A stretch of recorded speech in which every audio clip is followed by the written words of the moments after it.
Ingin kukatakan sesuatu. Bab 490. Selama ini, Sean selalu ingin mendengar Maureen bernyanyi. Dia merasa suara Maureen pasti sangat merdu. Karena ketika keduanya sedang bercinta, suara Maureen membuat Sean mabuk kepayang. Sean selalu ingin Maureen bernyanyi untuknya, tetapi Maureen malu. Dia merasa Sean terlalu profesional dalam bermusik dan tidak akan suka jika dirinya bernyanyi dengan tidak baik, jadi selama ini dia tidak mau menyanyi. Hari ini, dengan keadaan Maureen yang sekarang ini, sepertinya Maureen akan segera mabuk. Sean bisa memanfaatkan kesempatan ini untuk menyuruhnya menyanyi dan memuaskan rasa penasarannya.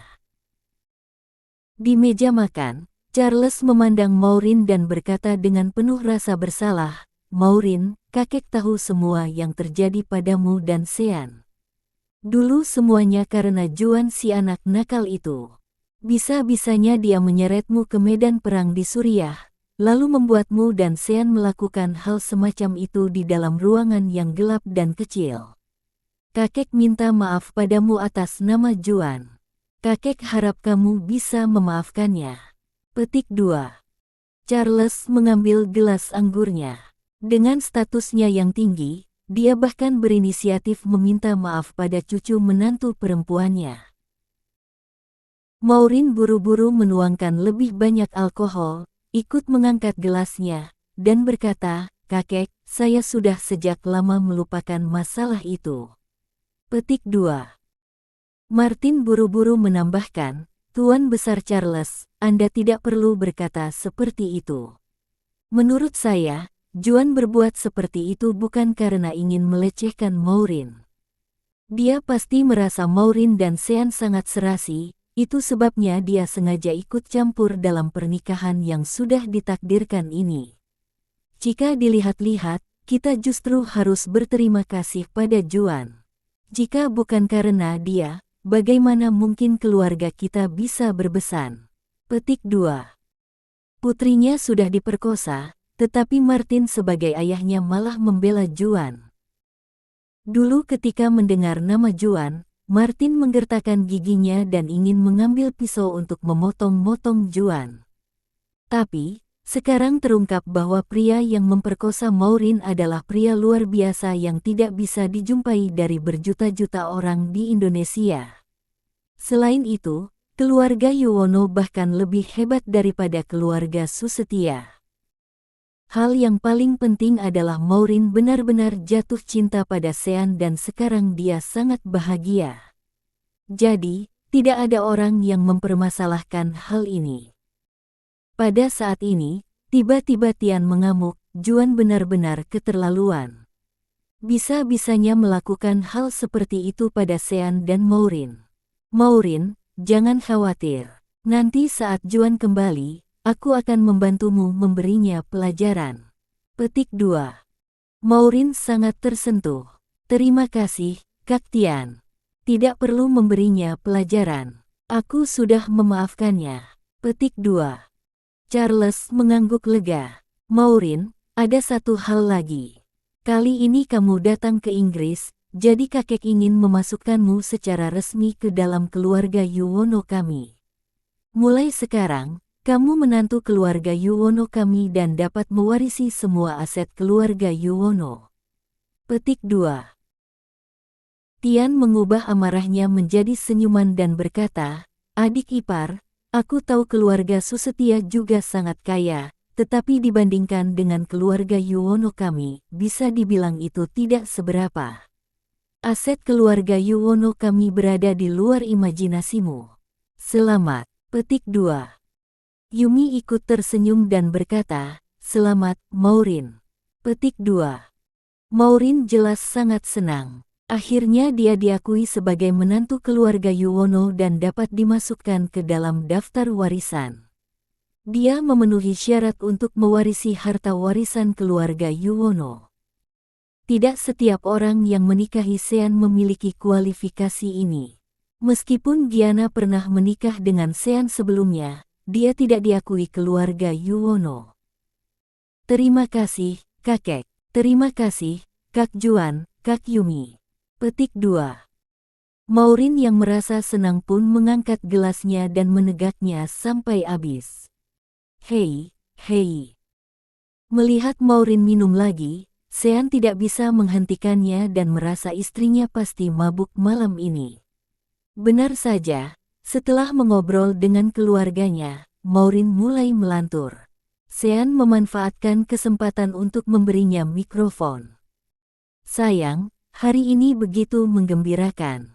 Ayo nyanyikan lagu untuk semua orang. Petik 2. Maureen mengambil mikrofon yang sama sekali tidak tersedia di pasaran, lalu menjawab dengan riang, "Oke." Petik 2. Bahkan si kecil Sisi terkejut. Ibu benar-benar akan bernyanyi. Petik 2. Diam-diam Sean merasa senang. Suara seruan Maureen begitu merdu, jadi seharusnya suara nyanyiannya pasti dapat membuat orang terpesona. Maureen mengambil mikrofon dan berdiri di samping meja makan. Dia melihat Charles yang lebih tua dan berkata, "Kakek, izinkan saya menyanyikan lagu Imagine oleh John Lennon untuk kakek." Petik 2. Sean berkata, "Kakekku tidak suka mendengarkan lagu-lagu bahasa Inggris. Kamu tidak perlu sengaja menyanyikan lagu-lagu lama. Cukup nyanyikan lagu yang paling kamu suka dengarkan akhir-akhir ini." Petik 2. Maureen berpikir sejenak, kemudian berkata, "Akhir-akhir ini aku suka mendengarkan."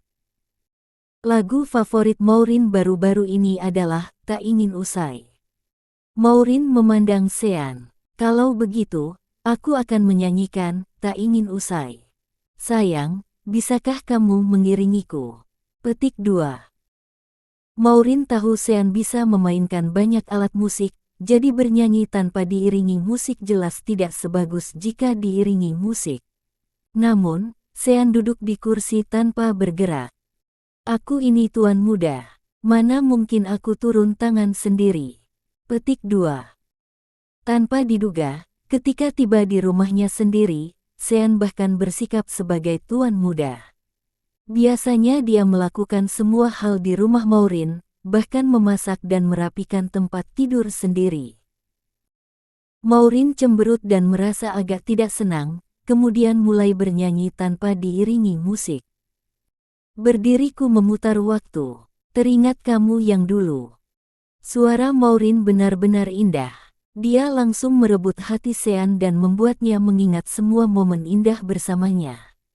Namun, setelah menyanyikan satu bait ini, Maureen tertegun sejenak.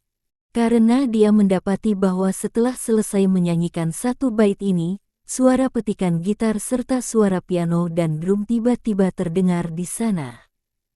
Ada yang mengiringi. Namun, saat Maureen menoleh dan melihat sekeliling, tidak ada pemain musik di tempat kejadian.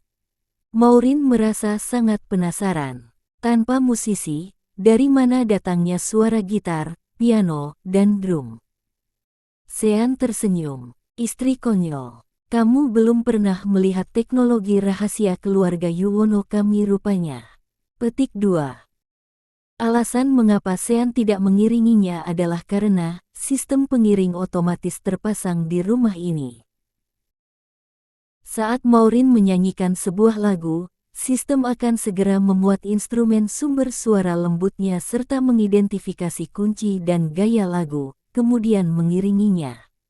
Tidak hanya itu, suara Maureen yang sedang menyanyi dimodifikasi pada saat yang sama dan ditambahkan berbagai efek. Sekarang teknologi rahasia ini hanya milik keluarga Yuwono. Jika keluarga Yuwono mengekspos teknologi ini ke pasar, maka 80% dari komposer dan penggubah lagu di dunia ini akan jadi pengangguran. Ada di sampingku setiap hari. Jadi sandaran ternyaman. Saat ku lemah, saat ku lelah. Tersadar, ku tinggal sendiri. Merenungi semua yang tak mungkin, bisa kuputarkan kembali seperti dulu. Ku bahagia, tapi semuanya hilang tanpa sebab. Kau hentikan semuanya. Suara Maureen memang sangat bagus. Ditambah dengan perangkat lunak teknologi rahasia, Million Tuner, ini, suaranya sebagus penyanyi aslinya. Sementara, sambil mendengarkan lagu cinta yang sedih ini, sosok Cynthia muncul lagi di benak Sean. Cynthia mengenakan setelan presiden yang mendominasi, kakinya disilangkan, dan dia sedang merokok. Sikapnya yang anggun dan menawan itu selalu melekat di hati Sean. Pada saat ini, tiba-tiba Tian duduk mendekat, meletakkan satu tangan di bahu Sean sambil memegang gelas anggur di tangan lainnya, dan berkata, "Adikku, sebelumnya kakak sudah mencurigai istrimu berbohong padamu dan membuatmu hampir bercerai. Kakak sudah lalai. Kakak tidak menyangka Juan akan begitu licik sehingga kakak jatuh dalam perangkapnya. Kamu tidak akan menyalahkan kakak, kan?" Petik 2.